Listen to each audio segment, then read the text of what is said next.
SD Negeri Kembangsari 02. Pada kesempatan ini, saya akan bercerita tentang Dr. Karyadi, seorang pahlawan besar dari Semarang. Di Semarang ada sebuah rumah sakit yang cukup besar, namanya RSUP Dr. Karyadi.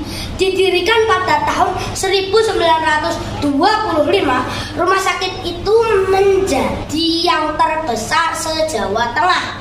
Nama rumah sakit itu tak terlepas dari tokoh Dr. Karyadi yang merupakan seorang pahlawan medis pada masanya. Nah, bagaimana cerita tentang perjuangan Dr. Karyadi? Mari simak penuturan saya. Setelah proklamasi kemerdekaan Indonesia pada tanggal 17 Agustus 1945, berbagai perang kemerdekaan pecah di banyak tempat, tak terkecuali di Semarang. Pada tanggal 13 Oktober 1945, suasana Semarang memanas. Tentara Jepang yang masih bercokol di kota Semarang tidak mau menyerahkan senjata ke tentara Indonesia. Pada tanggal 14 Oktober 1945, pasukan Jepang melancarkan serangan mendadak sekaligus menuruti 8 anggota polisi yang berjaga di Resipoir Siranda, sumber air minum bagi warga kota Semarang. Tak hanya melucuti anggota polisi, saat itu tersiar kabar bahwa pasukan Jepang telah menaburkan racun ke sumber air minum itu.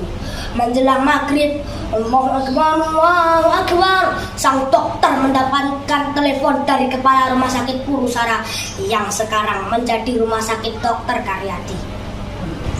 Kering, kering, telepon berdering. Dr. Karyadi segera mengangkat telepon. Halo, dengan siapa? Dr. Karyadi, tolong segera ke Resipoir Siranda, cek kondisi air di sana. Kabarnya diracuni oleh tentara Jepang. Oh ya, siapa? Sebelum berangkat, Dr. Karyadi berpamitan dengan sang istri, Dr. Gigi Sunarti. Bapak harus pergi, Ma. Pergi kemana, Pak? Ngecek kondisi air di Resipoir Siranda. Kabarnya diracuni oleh tentara Jepang. Jangan, Pak, suasana sedang berbahaya. Mama tidak mau terjadi sesuatu dengan Papa. Tidak, Ma, Bapak harus tetap pergi. Dr. Karyadi tetap pada pendiriannya karena air tersebut digunakan sebagai sumber air minum seluruh warga kota Semarang. Saat tengah malam, di dalam rumah Dr. Karyadi terdengar suara telepon. Kring, kring. Iya, halo. Apa benar dengan Dr. Gigi Sunarti? Iya, Pak, benar. Mohon maaf, Ibu. Saya mau menginformasikan bahwa suami Ibu, Dr. Karyadi, telah meninggal dunia karena tertembak oleh tentara Jepang. Apa? Suami saya meninggal? Ya Allah, bagaimana suami saya, ya Allah? Tidak! Dr. Gigi Sunarti menangis histeris. Sementara di rumah sakit, jasad Dr. Karyadi terbaring dengan luka tembak yang sangat serius.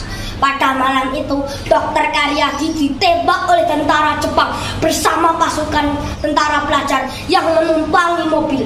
Saat dibawa ke rumah sakit pada pukul 23.30, keadaan Dr. Karyadi sudah sangat gawat. Nyawa dokter muda tersebut tidak terselamatkan. Ia meninggal dunia pada usia 40 tahun. Berita tewasnya Dr. Karyadi menyebar cepat dan menulut kemarahan warga kota Semarang. Di hari berikutnya terjadi pertempuran di berbagai penjuru kota Semarang yang menyebabkan korban tewas berjatuhan. Pertempuran itu berlangsung 5 hari dan memakan korban 2.000 orang Indonesia dan 850 orang Jepang.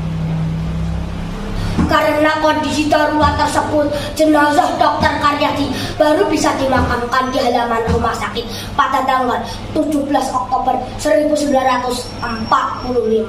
Di tengah hingar-bingar tembakan musuh pada tanggal 5 November 1961, kerangka jenazah Dr. Karyadi dipindah dari halaman rumah sakit ke Taman Makam Pahlawan Giri Tunggal Semarang. Terima kasih. Wassalamualaikum warahmatullahi wabarakatuh.